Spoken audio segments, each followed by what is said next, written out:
everybody. Welcome to the Canine Connection podcast. Today, Laurie and I are going to be talking about training plans. Having a training plan, keeping track of your training plan. I think most people, first and foremost, have to make a commitment to doing anything at all because most people are doing nothing. And I don't know how you guys do that because I've been doing this for a really long time and I still write notes all the time. And I write what I'm working on and I write what I need to work on. I write what I want to work on in that session. And I find that people are not doing that at all. And then I hear this, oh my gosh, if I had $1 for every time I hear this. Well, I wrote down what I was going to do and then I didn't read it. And then I didn't do it. So, helpful to have a plan of where you're going to put your training plan and make sure you read it beforehand. But I think the first thing you have to have is an end picture. I think let's start with that, right? Because you need to know where you're going. And I think, well, I should backtrack even more. People should aim high. I find that if anything, people shoot low. Like they'll say, oh, I'm only going to get my whatever title, like a lower level title, or I'm not even sure if I'm going to compete. So, and they shoot low and then they train low. And more often than not, they kind of see that they like it. And that now they realize their foundation, there are a bunch of holes in their foundation. And I tell people shoot high, right? Because if you shoot high, worst case scenario, you won't achieve that goal, but you'll get a lot closer than you would have, and you're setting yourself up for developing really good foundations and really good habits that will serve you well with your next dog, or even with your next, if you decide to go to a different sport. The same concepts still apply. So you need to know where you're going. And so that means you have to have a picture of what you want everything to look like when you compete. So that means you either need to find a video of somebody that you say to yourself, when I first started in this sport, well, when I first started in field, I was lucky to train with some people that were extremely talented, and I watched their dogs work and I was like, oh my God, that's how now mind you, they had high powered field trial dogs and I had this poor yellow lab from breed lines. But I was like, that's how I want my dogs to look. Now, was that realistic? Not really. Did Duncan ever get close to that? No, he did not. But I established good foundations that were extremely valuable when I started with Tyler. And even back then, the guy that mentored me gave me tons of, that was really before YouTube was big, which shows how old I am. But so there was tons of reading, like he just was like, read everything you can. So I did, because the more information I had, the better off I was.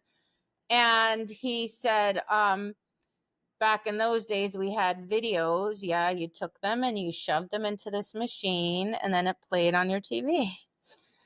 VHS things. And I would watch that so that I wasn't kind of operating in a vacuum. And it's the same with obedience. I remember when I started obedience, I was in this novice class and we were doing this thing in class. I had no idea what we were doing or why we were doing it. I'm just Forrest Gump. I do as I'm told. So they're like, go in between these gates, turn right, sit your dog, and then praise your dog and reward. I was like, all right, I don't know why we're doing this, but I did it. And then they're like, now do it going to the left. Well, we were doing ring entrances to setups. I had no freaking idea what we were doing or why. looking back, fast forward, I said to myself, oh, well, it would have been really helpful if someone would have explained to me, this is what we're doing and this is why we're doing this. And for me to see a picture of like the end picture of what a novice class looks like and all the pieces. And so why I'm even doing that. So now we have no excuse Right. because we have YouTube. We have YouTube. And, I think um the struggle with people starting out because they don't when you say like you need to have an end picture, and when I ask people who I'm working with who are just starting out, like what do you want to, what do you want to do, like what are your goals, like what are you thinking, and most often than not it's, I don't know, I'm not sure, I don't know. Maybe get a CD on the dog. So, like you said, there's got to be a little bit of a commitment made to what you want to do, because how do you plan for something that really isn't a concrete goal, or you know what I mean? Like it's like somebody saying like, I might take that trip next year. Well, how do you plan for that, right? It's the same concept. So you really do need to make some sort of short-term goal, even at best, right? I think people do that because people are afraid of failure and they I think don't, so too. you I know, think so too. so, and then they feel pressure and people are uncomfortable with pressure. So they're like, oh Right. God, if I say I'm going to get my CD, that's serious. Like, what if I don't? Then I Mhm. failed. And if I Mhm. do, oh my God, like that means, oh God, now there's pressure on me. But I think if people just kind of change how they look at it, it's just giving you a roadmap to where you're going. Doesn't matter, even if you don't quite get all the way there, Yeah. I at also least, think too, like there has to be a want factor in there. Like you really, like you have to want it. You know what I mean? Like if you're kind of wishy-washy, well, I don't really know. Do I really care enough about it? Like that's hard to plan too. Like that's hard if you don't have the want factor, then how are you motivated to set the goal, to make the plan? Does that make sense? yeah, I think sometimes, so I think people should have like a big plan, right? Like the end game. Like, for instance, I know when I get a dog, what I want it to look like when it's Mhm. fully trained. Mhm. That's going to take me like 7 years, right? So, Mhm. now I have other goals in between, stepping stones, right? Because otherwise, like everybody's just going to be like, oh my God, this is ridiculous. Like, why am I Right. even doing this, Well, right? you're facing like a mountain, that's Right. really hard. So I think you have to break it down. I encourage people, when people say to me, I don't know, I'm not sure. I'm very definitive. I'm like, you can absolutely do it. There is no question in my mind. And sometimes just hearing that Mhm. helps people, right? Yep. Because it looks really daunting, and I tell them, I'm like, look, shoot high. It doesn't matter if you get there or not, right? Just set the goal. Like you said, make a commitment to that goal. And then you have to remember, like, I think it's really important to have a why, right? So I don't care if you're not competitive and you don't want a high score. That's perfectly fine. Like, but why are you training?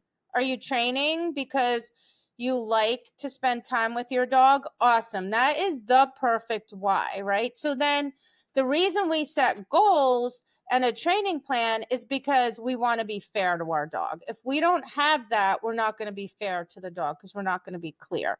Mhm. So if you want to have a stronger relationship with your dog, great. Then that's a powerful why. That's why I do it, is because I'm fascinated by the whole communication thing, right? Because it's hard. Mhm. And the better I am at it, the more I realize I'm not that good at it at all. And so I find that fascinating. So I like spending time with my dogs. I like the relationship I have with these dogs. Like, I remember my first dog I ever had, because I wasn't allowed to have pets as a kid. I loved that dog. I mean, in my mind at the time, there is no way I could possibly ever love a dog more. Like I loved him, right? Well, but I never trained him because I don't know, I didn't know. Next dog I trained a whole nother level, right? That I didn't even realize was possible because I trained the dog and so now it brought our relationship to a whole nother level. So I think that's a really good why to have, right? That's why Definitely. I set goals so that it guides my training. Otherwise, I'm just wandering aimlessly training. My training's not going to be good. And now my relationship's not going to be good because my dog's going to be frustrated. Right. Right. So people Yeah. really need to tap into their why. Like it is important to know Yeah. why you're doing it. You definitely need a why for sure. And then you also need to, once that, if you're if you're showing up for a lesson or a class, then there's something in you that definitely has motivated you to pursue it, right? Mm-hmm. So that why is there to begin with. It's just making that commitment and really honing in on, what really is behind what's driving you, right? Realizing what's driving you. And the training plan, like to think about why make a training plan, because you really do want your time spent to be effective, right? Right. So I am a planner by nature. Like I'm pencil paper, I'm a list maker. Like I need to write everything down.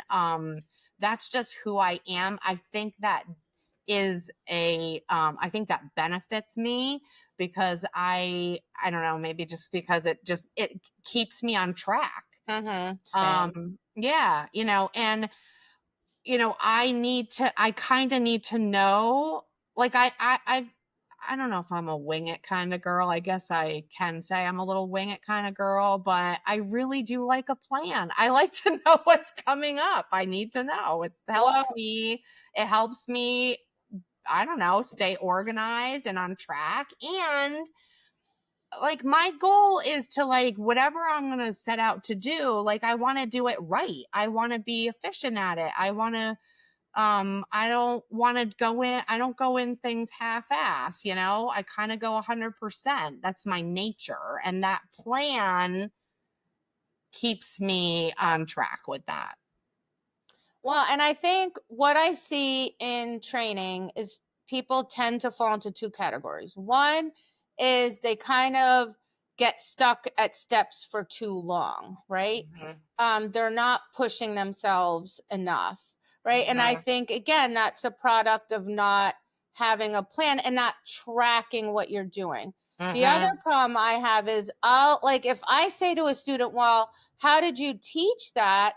And they don't know, well, because you weren't tracking it. Like you're not able to go back and help your dog, right? Right.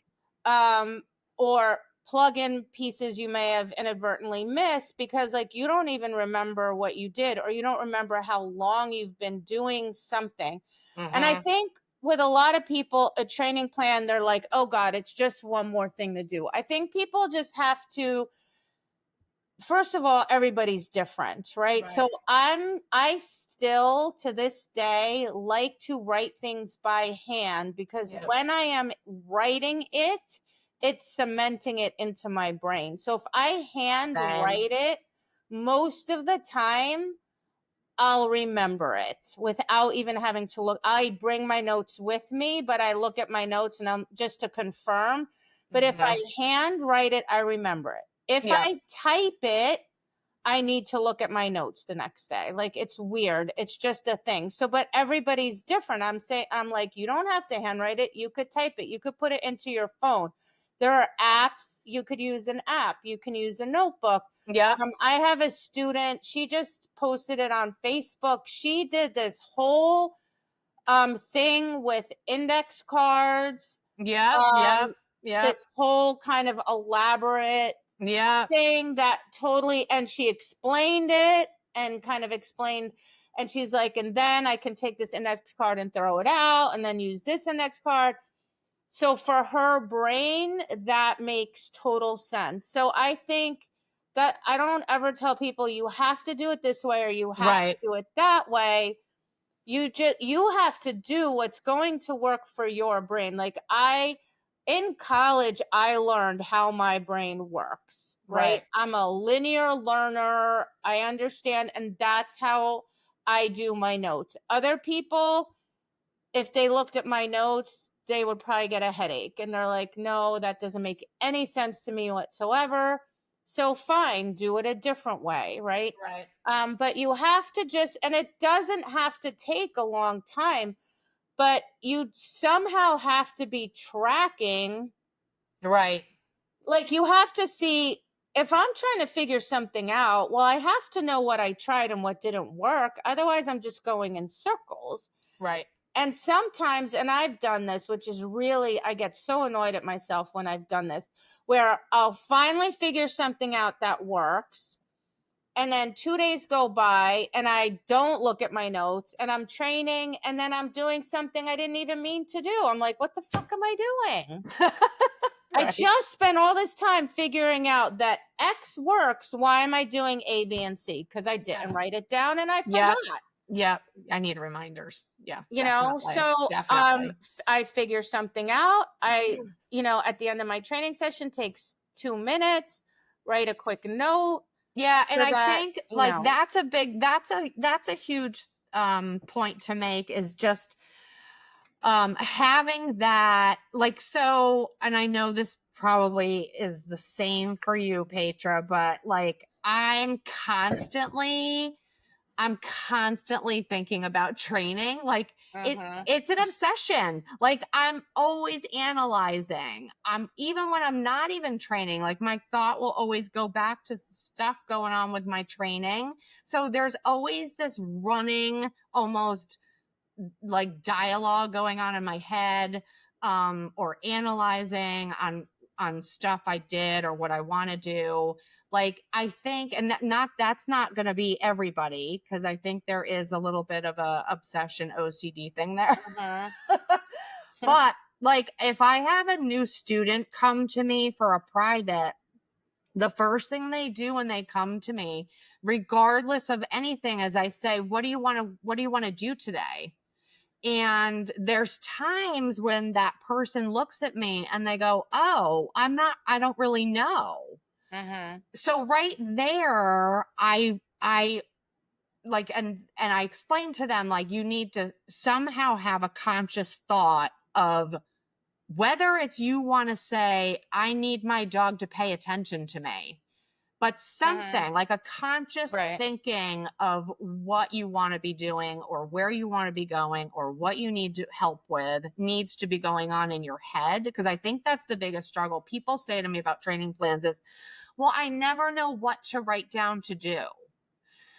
And I feel like that's where that, like you were just talking about, like you need to put reminders in, or you need to put something down on paper or in your phone on, even if it's a little something that you are you're keeping track, or you're consciously thinking about what needs to be fixed, what I want to learn, what do I want to do, because that's always going on with me, where and then like I'll be in the middle of making dinner and I'll like go back to like, oh, that pivot really was weird today, blah, blah, blah. I wonder what, and then I'll go, oh, that's what I want to work on tomorrow. And I'll Uh-huh. like run over and I'll just write it either in my training book. Sometimes that's not even there. And I'll just scratch it on the outside of an envelope so I remember. But that conscious thinking needs to be going on in your head so you can formulate something in sense of a little bit of a plan. You know what I'm talking about? Yep. And then I think people just need to break it down, right? Yep. So like Yep. if you like sometimes it's as simple as I write down all the exercises, right? So whatever sport you're in, like your dog needs to learn skills first, like basic Right. skills, needs to learn the exercises, right? Like needs to learn the skill. So I write the skills down and then I'm like, okay, for like if it's agility, it could be like contacts, weaves, jump drills or handling drills. Rally, it's all the individual signs. Obedience, it's all the individual exercises, and then I break that into smaller pieces. So Yep.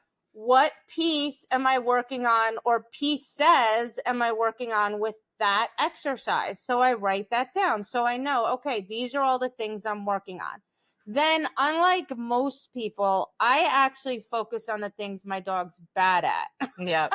Yep. The weak Like spots. yeah, like if my dog, so when I have a puppy or a young dog, right, everything is just learning skills. That's all they're learning, is how to do the behaviors. Yep. So I look at each, every single exercise, and I'm like, all right, which behaviors are, which pieces are we working on for each exercise?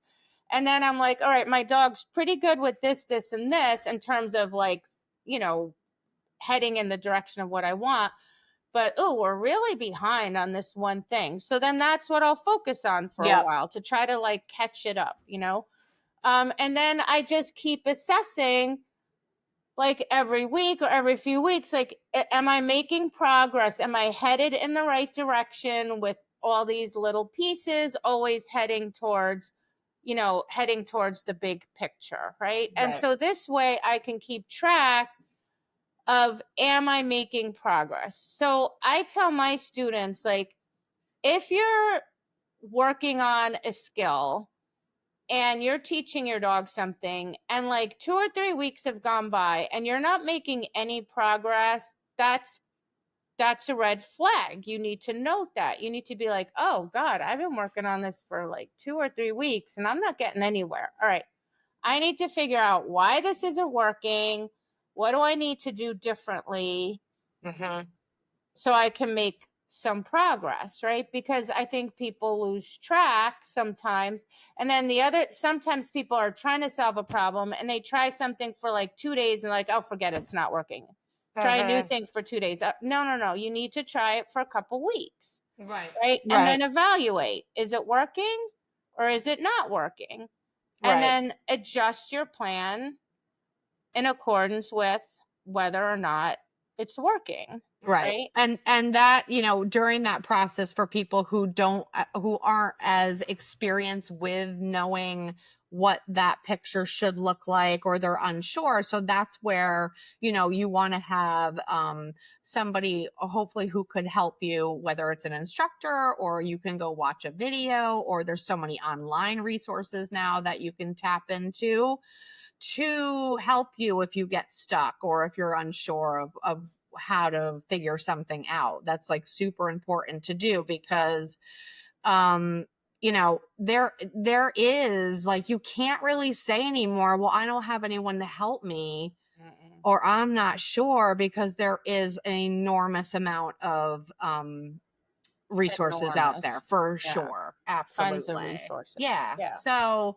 I think what happens a lot is people get they feel like they're standing in front of that huge mountain and it's all an upward climb. Like, they don't know how to tackle all the little things that involved in training all this stuff, all the pieces, all that. They're like, oh my God.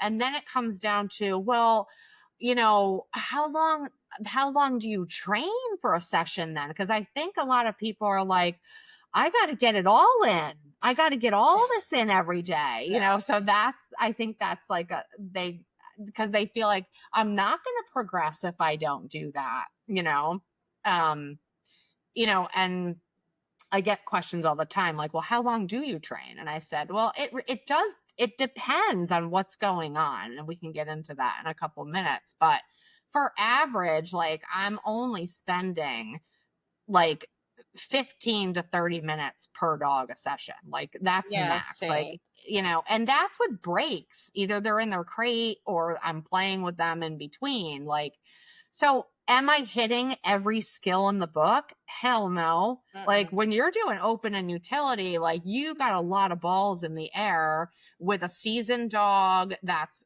showing in both those classes. And then if you're bringing up a young dog and you're training through utility, there's billions of pieces you're teaching at that time. There's no way in hell you're hitting all that in a training session.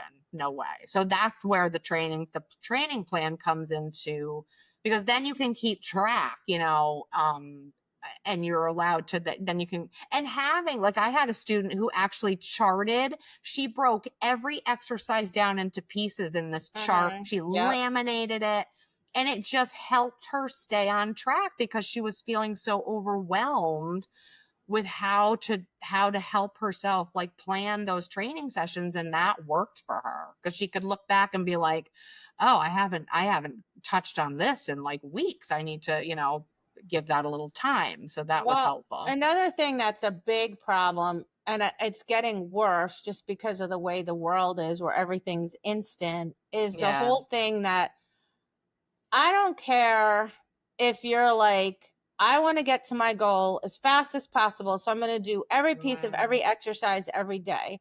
Guess Yeah. what? You're not getting there any faster than I will, Mhm. because your dog has a brain just like you do. And just like you can only process so much information at a time, your dog can only process so much information at a time.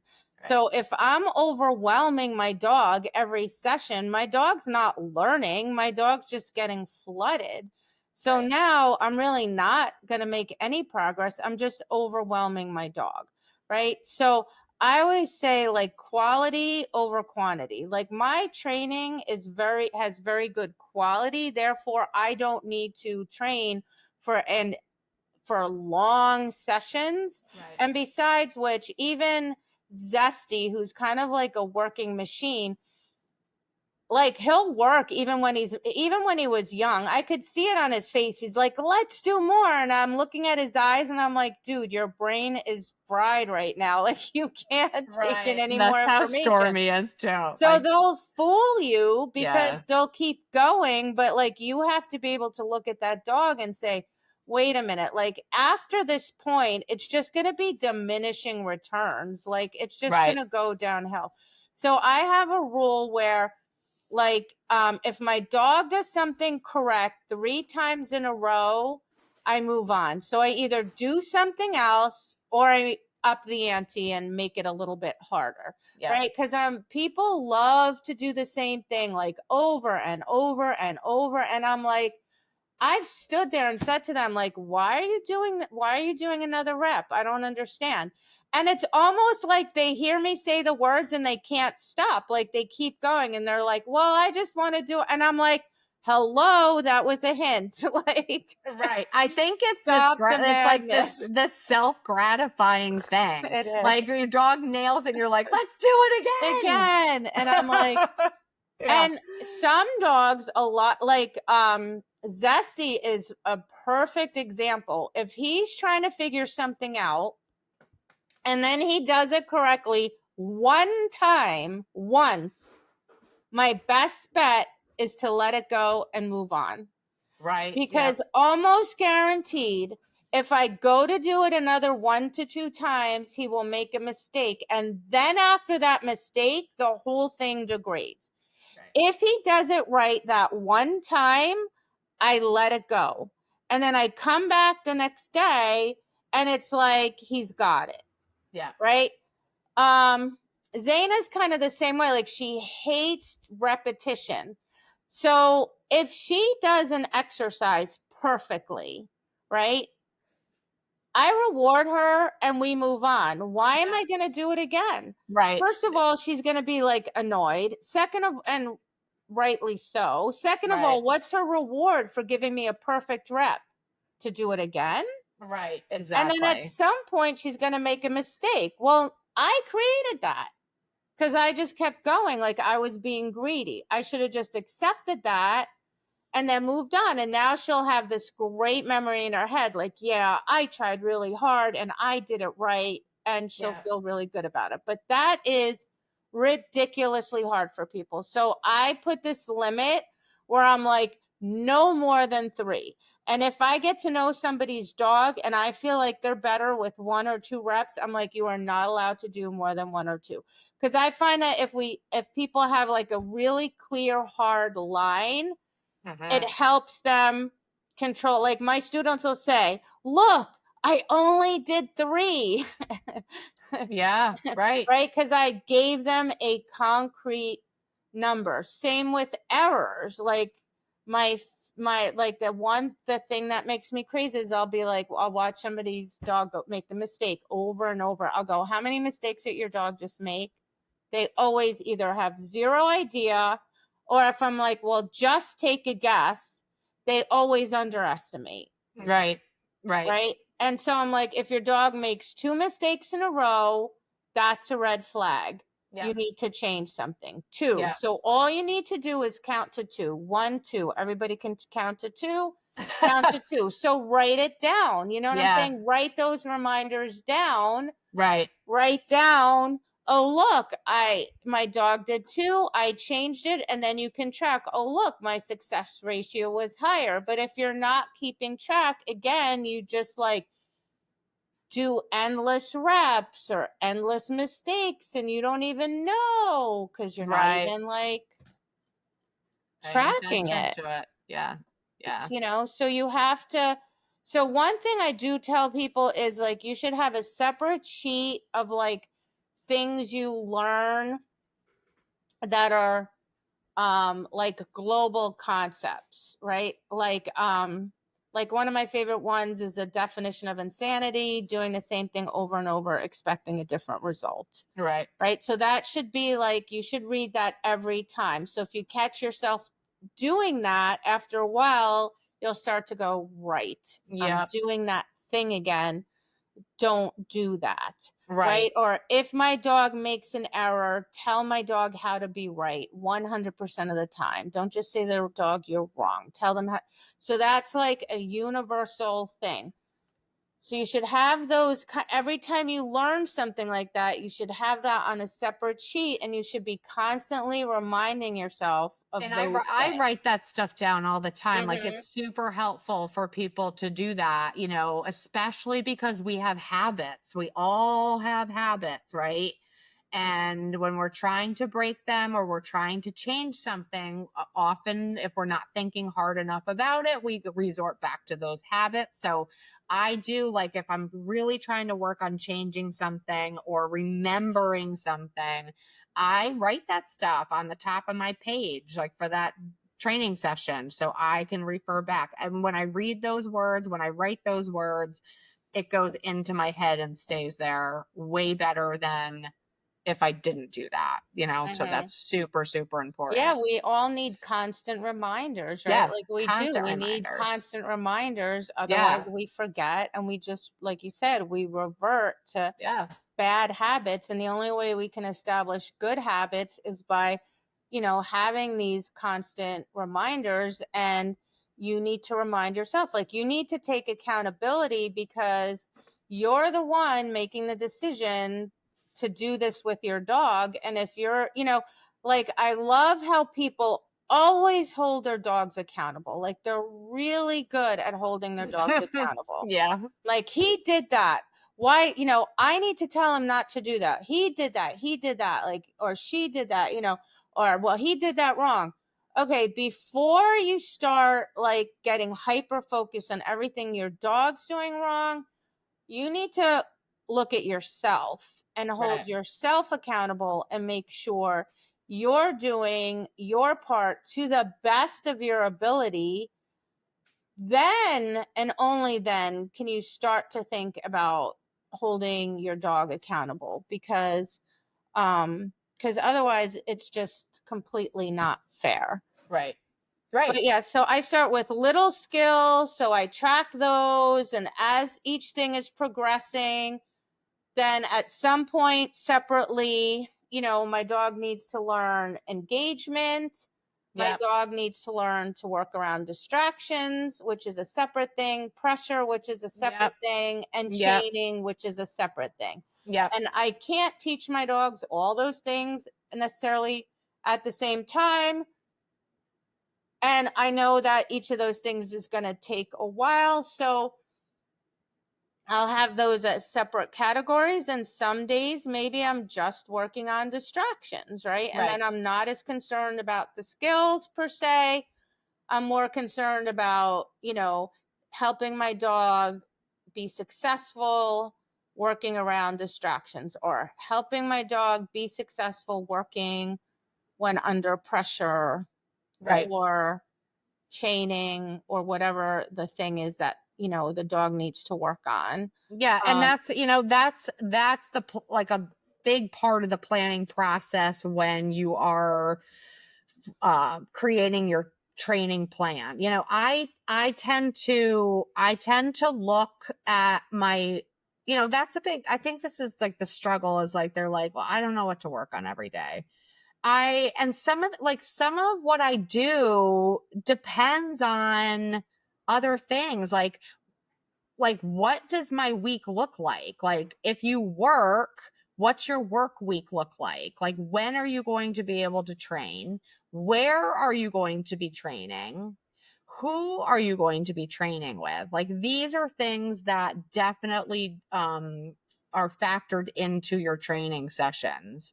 There's days where and those are, I plan my sessions around that, right? So if I'm training, if I have a day where I'm like just busy with whatever's going on, work or life stuff, and I know I'm going to be kind of up against the clock a little bit, then I will say, you know what, this day we're going to just be in the house and we're going to do mini sessions of just skill stuff, whether it's in my kitchen or in my bedroom. Those are just as powerful and just as important as going and renting a place for an hour and training. Like those little mini sessions, because those are, I'm honing in on just little skills, fronts, pivots, working on the actual stand for your stand for exam. Like those are just the breakdown skill pieces that, I'll work on. If I am traveling out to go see Petra, I'm like, great, I have a training partner. We're definitely doing pressure. We're definitely working distractions. I'm going to utilize the person I'm with to tackle those things that I need to work on, like you just said, like listing all the things, right? Because when you train alone, it's really hard to have that stuff, pressure from a judge. Outside, like I like to train outside a lot if the weather permits. I had a student who's very new with a very new dog. They are just starting out, and he came to me after like a couple weeks and he said, well, I didn't have such a great training session the other day. And I'm like, oh, what happened? Well, I decided to go train outside at the park. And I'm like, oh boy. Right there. Not a good idea. Because like that's got to be put into like, you have to be realistic. So a very green dog who doesn't have the skill set yet or the handler working on attention or engagement, and then you decide to take that dog and you're going to go to the park and try to do some stuff, like, well, that's going to go fucking south really fast. Yeah, that's not going to go well. Right. So you have to be realistic on where your dog is in your training, whether it's a seasoned dog, whether it's a dog, a puppy, or it's got to be optimum for them in that learning environment. Well, and if you keep notes, then you can actually, like early on, it's hard, but I do this thing in my classes now, most of my classes, where I have this thing called What Would Petra Say, right? Because I love it. so when you submit your homework to me, right, with your questions and whatever, absolutely ask me whatever you want to ask me, but I want you to also just take a wild guess at what I would say. You could be completely wrong. That's perfectly fine. No one's judging, right? But it's going to start putting your brain in the space of trying to figure it out and trying to solve the problem versus just being dependent and just saying, tell me what to do, tell me what to do. So if I were this man and I took notes, I could look at my notes and say, Monday, Tuesday, Wednesday, I trained in my house and the session went really well. Thursday, I went to a park. It was a disaster. Something happened at the park that made my training. Okay, so now you're starting to think. You may not have enough experience to know why training at the park didn't go well or what happened, but you can start even from that early on to be a diagnostician, because really at the end of the day, that's why training is hard, because it's constantly fluid, it constantly changes, it's not straightforward, there's not one path, and we have to constantly make these adjustments. And people get stuck when they have to make adjustments, right? And then they flounder and they panic. So having a plan means you can go look at your notes, and maybe you're going to start to see pictures, you're going to start to see patterns. And if you start to say to yourself, like, like I always say, think like a detective. Like, don't be emotional, like, because everybody gets emotional. Like, oh God, the training session was terrible. Okay. Get that out of your system. Now, like, just be a detective, right? What went wrong? Why do you think it went wrong? How come it didn't go wrong yesterday or the day before? Right. And so if you're kind of keeping track, that will give you valuable information, right? Like, well, this happened that day, but not this day. Oh, maybe that played a role. And again, even if initially early on you can't solve the problem, it's going to help you to start thinking that way, to start seeing patterns. And as time goes on, you're going to get better and better at figuring it out. And even towards the end of a 6-week class, students will, when they start guessing what I would say, their guesses are getting more and more and more accurate, closer and closer and closer to what I'm actually going to say. Right. And that's important, because I don't live with you people. You're not training with me every day. So what happens when I'm not there? You have to be able to make these decisions. Well, how are you going to make them? Right. Well, you're going to start learning by being objective and by looking at the data. If you have no data, you can't track the data, right? If you have no information, you can't go, oh God, you can't see any patterns. So you have to have something written down somewhere. Yeah, and keep track of it for sure. And keep track and look back at it, right? Because and the other thing with having a plan is, the other thing where people go awry is, it's good to know I know where I'm going. I know what my end picture is. I have absolutely, positively no idea how long it's going to take me to get there. None. Exactly. Zero. I can't tell you how many times I've entered trials, because we have to enter like a few months ahead, thinking, oh, I think my dog will be ready. Nope, pull from the trial.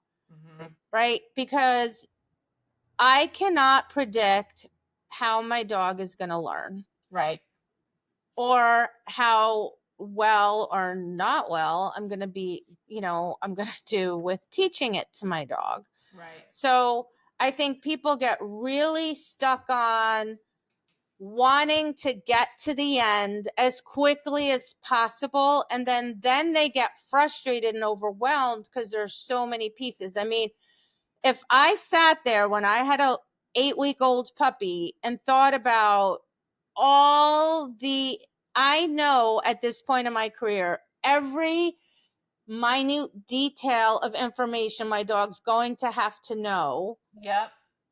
Including distractions, pressure, everything. I already know that. Well, if I sit there and think about all of that, my head will explode and I'll never even get started, because it's overwhelming. It is overwhelming. There's just too much. So I just look at it like, I constantly remind myself, like, progress. Like, that's it. I'm just looking to make a little bit of progress and a little bit of progress. And I know some days I'll get stuck and I won't make any. And that's okay.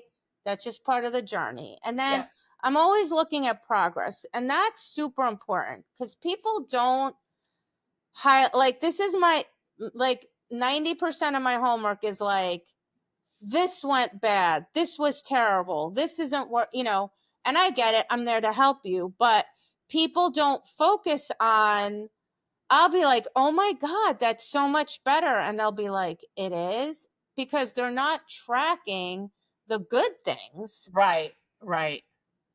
you They're know, so yeah, they're yeah, focused. like you Yeah, have and to that also it's look at that. you do. Yeah, that end goal can be, it can be a little detrimental if your focus is on that. That's a big thing, like with, I hear this sometimes, it just drives me crazy, is, I just want to be able to get my CD at my national this year. Well, that's a Well, yeah.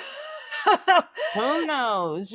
Who knows if that's going to happen? I mean, it's such a process. And yes, we're planning and tracking, but there's going to be roadblocks and there's going to be times where like it's going to take longer because that particular method isn't working for that dog. And you need to spend more time either figuring it out or trying something different or whatever.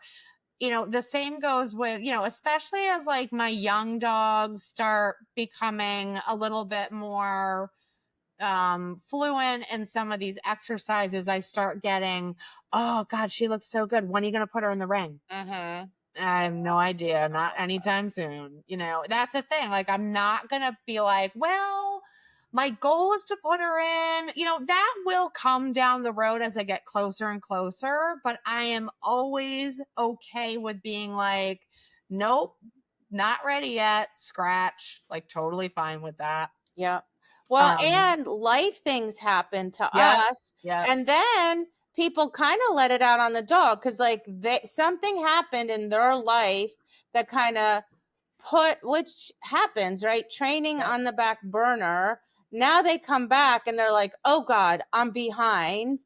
yeah, And they're putting too much pressure on the dog, trying to rush through things because they're like, oh, I have to catch up, or oh, I had this goal to go to my national. Now I'm behind, or whatever. It's like, it is what it is. Like, they're just going to get there when they get there. And if you're trying to push them too fast, all you're going to do is make your dog nervous and worried. yeah. And it's never, ever going to go well. Believe me, I've been there, I've done it. It never goes well. It You know, doesn't go well, no. and it's really hard once those feelings start to creep in on your dog, associating that, and when if you're putting your dog in too early because you're wanting to reach that goal before they're ready, just be very careful because that could be really detrimental to them. It's just hard to get that back. And you have to ask yourself, like, what is your goal really? Like, what are you accomplishing by showing your dog at the national if your dog's not ready and they're not going to do well? What's the point? Right. And by well, I don't mean high in trial. I mean, accomplish whatever goal you want. Qualifying could be qualifying, right? If your dog's not ready, they're not going to qualify. So what are you achieving? Like, like, why do you even have that goal? You're going to your national and you want to be able to enter your dog. Well, go to your national and just enjoy yourself. Don't enter your dog because it's that all you're going to do is stress your dog out. It's like me saying to a new student, like, okay, I'm going to have you stand in front of everybody and explain how to do this. They're going to have a stroke. They're like, but I don't even know how to do it. And I'm like, well, you're going to do it anyway. You're going to be sick for a week. You're not like, it's going to be horrible. You're Right. going to have a terrible experience, right? Right. What's the point? What am I achieving? Like, nothing. A dog is the same. All they're going to do is go. They're going to be completely overfaced Yeah. and they're going to associate the ring with negative feelings, with negative, I don't have any help. I don't know what to do. So I get confused when people get very fixated on that because I'm like, I don't understand. Well, we've talked about this. People have a hard time when they make their list or they set their goal. They're like, no matter what, we're going to get to the end and do that thing that we set out to do. You know, it's the same thing. Like we can go back to even like when you make your training plan, right? And you say, I'm going to work on X, Y, and Z today. And X falls apart. And they're Mhm. like, all right, well, that's good enough because we still got to do Y and we still got to do Z. And where's this going? Like, what is this benefiting your dog? Like, absolutely nothing because you can't get to Y. You Right. can't get to the end. You're not there yet. So be okay with that. It's really hard. Like it's a human trait, I think. Yeah, and you have to be flexible. I remember the very first time I kind of understood the concept. I remember, I don't know why I remember this so clearly. Probably because it was the day it was like an epiphany I had, right? So Tyler, so this is going back a really long time. And my plan was to work on left turns, right? So in front of my house, which was still like typically I train in the back, so the front was still a little more challenging. So anyway, that's my plan. I'm gonna set him up. We're gonna do forward, left turn. And I go to set him up, and the setup was awful. Like it just, I don't remember if he was distracted or all I remember is the setup was really awful. And I felt this urge to just keep going because I was going to do left turns. And I went, oh, this is where you get yourself in trouble, right? Mm-hmm. Forget the left turn. I need to fix this setup situation. Mm-hmm. And however long that takes. Now, maybe I'll fix it in 3 reps and then I can still do my left turns, but maybe not. It doesn't matter anymore at that point because now I have to fix this. And that's where training plans always have to be flexible. Mm-hmm. Like I have a plan, but within that plan, there's always flexibility because, again, Yeah. I'm dealing with a living, breathing, feeling creature. Maybe my dog has a stomach ache that day. Maybe my dog's out to lunch that day. Maybe Yeah. my dog's maybe I think I'm being clear, but I'm being totally confusing that day. And so when it's not going right, I have to go, okay, hold on, let's figure this out right now, and then we'll worry about everything else later. And if I get to it, I get to it. And if I don't get to it, I'll get to it another day. Yeah. Right? And your environment can change on you. Like you need Yes. to be real like that in a heartbeat. I mean, I was actually training outside this morning and I had Stormy. We were doing some setups and some beginning pieces of some healing, and everything was great until the business next door was using some tool. I don't know what it was. It sounded like fireworks going off, and she, like, all of a sudden, like, that changed everything in an instant, and she couldn't. She struggled with, being able to give me full attention and engagement. So I had to go back and be flexible and adapt to that because my environment changed. And that can happen anywhere you're going. Mm-hmm. So you need to be okay. There's got to be an adaptability factor put into your training for sure. And I think if people keep track, then even when they muck it up, right? Like, so for example, some people, when they first start training, it's hard for them to recognize these things in the moment and make those Right. adjustments. Right. But if they're paying attention and taking notes, and then they start to go, oh, shoot, yeah, I see what I did wrong. Look at that. Like, I was trying to heal this poor dog, and this poor dog was like, oh God, the noise, the noise, the noise, or Mhm. whatever the case.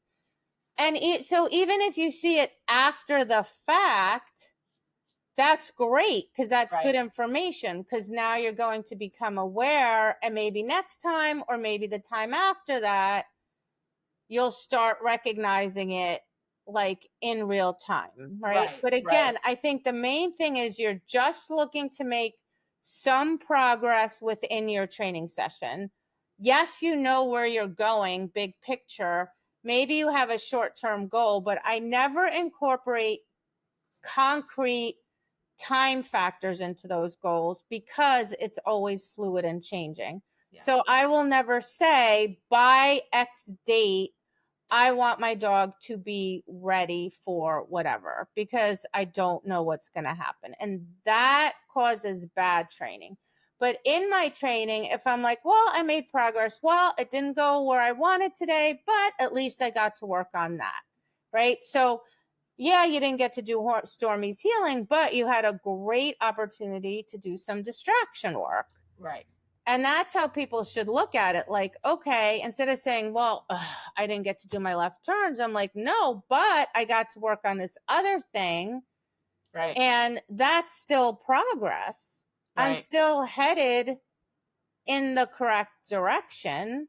And people, like, I think that's the other thing too, I want to touch on is like people get so annoyed when things happen during their training sessions that affect what's going on with your dog.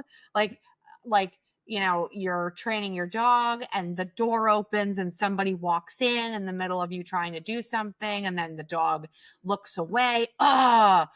What, that person walked in like it was the person's fault, and I'm like, hello, there's your trial. Mm-hmm. Yeah. Like, Perfect right? opportunity. Yeah. I get Yeah, excited. like, so don't, you know, these are the moments where you need to like kind of embrace them and be like, okay, well, I'm okay with not being able to go down the list and continue on with what I was in that moment wanting to do because this happened. So this is a great training opportunity because I know my dog is going to have to deal with that. They're going to have to face that down the road in their career. So yeah, so you need to keep that in mind Right. as And then I well. would add that to my list so that Yep. anytime I have an opportunity that someone's around, I can be like, hey, can you stand outside and then come in and then go back out and come in and Yep. out? Or Yep. put myself in a situation where that's going to happen. So I add that to my list as something that I need to work on when I have the opportunity, which kind of goes with what you said, right?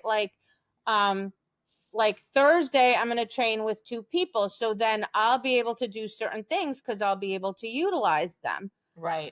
Tomorrow I'm going to be by myself. So I'm going to have to do something different. And so, yeah, so you have to say when I have access to a person, okay, I need to add this to my list of things to do and take advantage of it. You know, Right. it's an opportunity and it's good information. And it, again, it's the whole process thing. It's just being happy with progress. Right. Like it's so interesting. So I take my niece climbing, indoor rock climbing, and there are 2 sections, and the one section is bouldering. So you're not in a harness, and it's not as high, but fairly high, and you lose your grip, you fall, right? It's just Mhm. these mats. It's mostly younger people, right? So I would say the average age probably in their 20s, right? Maybe early 30s, but probably 20s. And I'm like, this is like the best thing ever. So I watch them, and this is what happens. They're in patterns, right? And in levels of what's hard. So you pick a color at a difficulty you think maybe you can manage or not. Well, most of them you can't. So they start and then they fall. Then they try again. They fall again. All they fucking do is fall. That's all they're doing. They climb, they fall, they climb, they fall, they try again, they try a different way, they try a different path, they try a different handhold. They fall, they fall. A lot of times they never get to the top, right? And they're having a good time because they just keep trying. And maybe they just get an extra handhold or 2 further, and they're happy with that because that's progress. Right. Right. And that's what like my niece will do. Like she'll try, she'll fall, she'll try, she'll fall, she'll try, she'll get 2 handholds further, she'll fall. Progress. We lose that as adults. Like, I don't know what happens, but people are like, I want it to happen now. They have like no Yes. patience. Instant They have gratification. no tolerance for, you know, baby steps, baby steps. They have no tolerance for failure. They have no tolerance for things going awry. Like they Right. lose the whole try, and try again. Just try, and try. Just come back, try, and try again. Because really, that's the key to success in anything Right. is just keep trying and failing and trying and failing and trying and then going, ooh, I got a little bit better. I got a little bit better. Well, today I didn't make any progress, but you know what? I'm still here. I still did it. And that's still going to, in the long term, cumulatively, it's going to lead to progress. Right. And that's what people need to focus on, especially with dog training, right? Like, that you made incremental progress and that your dog made incremental progress and Right. that's the whole name of the game, right? Is Yeah. just baby steps. So I emphasize, like, it's really easy to focus on all the mistakes your dog made, all the things that didn't go well, all the things your dog still has to learn. Mm-hmm. But you also need to focus on what your dog is learning, what your dog has learned, the progress your dog is making. Mm-hmm. And Definitely. sometimes, like, it's so important, like, and then you have to sometimes put yourself around either the general public in some way, shape, or form. Because, like, I have a boarding kennel, and like when those dogs come in the building, it's like they're feral. And then we're sitting there like, ugh, my dog's fronts aren't perfect. Right. It's like, get a grip. Like, that your dog is amazing. Like, when I'm Amazing. out in public with my dogs, never mind training them, like, people are in absolute awe. Like, they can't even process that my dog is just sitting there and looking at me, never mind doing anything at all. Oh They're like, yeah. Yeah. how do you do that? Like, how do you get, And but they all we, say the same thing. They're like, I can't get my dog to even look at me. I that's can't right. get my, they all say the same They thing. can't. Like, when dogs would come in for pet training, Riley was my trainer, and like I initially, like, I taught her, I helped her, right? So she gets this dog, and it's one of the first dogs, and she spends like 10-15 minutes with the dog, and she looks at me and she goes, I need your help. I go, what is it? She goes, I don't know, but I don't even think this dog knows its name. And she's right. Dog didn't know its name at all. Like, you could say, zest, zest, zest, zest, and you may as well be saying tree, branch, butterfly, leaf, and the dog's like zero response. Like, does not, and that's very common. Yeah. Dogs will come in for pet training, didn't even respond to their name, right? So she'd look at me like, well, how do I try? I'm like, well, first you have to teach the dog attention. Right? Right. Like, Right. these are not my dogs. These are like the average dog. And nothing against those people. Like, this is just, they're not trainers, right? Right. So you have to, again, like, maintain perspective. Your dog's doing pretty darn good. Right. You're doing really well. And kudos to you for even putting in the effort Yeah. to want to do this with your Right. dog. Right. So yeah, don't just write down what didn't go well. Also know what is going well, because if something is going well, why? What did I do? Let Right. me do that with other pieces of other exercises, right? So Right. that's just as important as figuring out what you should not be doing. Exactly. Exactly. So just do something, whatever it is. And write it down. Write it down on your phone, find an Yeah. app, Yeah. use the iPad with the pencil, Yep. use the old-fashioned pen and paper, use index cards, use whatever works for your specific brain. Yeah. And yeah, and your training will be way more efficient and you'll make way more progress than if you're just flying by the seat of your Unsee your pants. pants. Okay, All right, good. Hope that good. helps. Hope that helps, guys. Write it down. Yeah. All right. Bye. Thanks. Happy training. Bye. Thanks.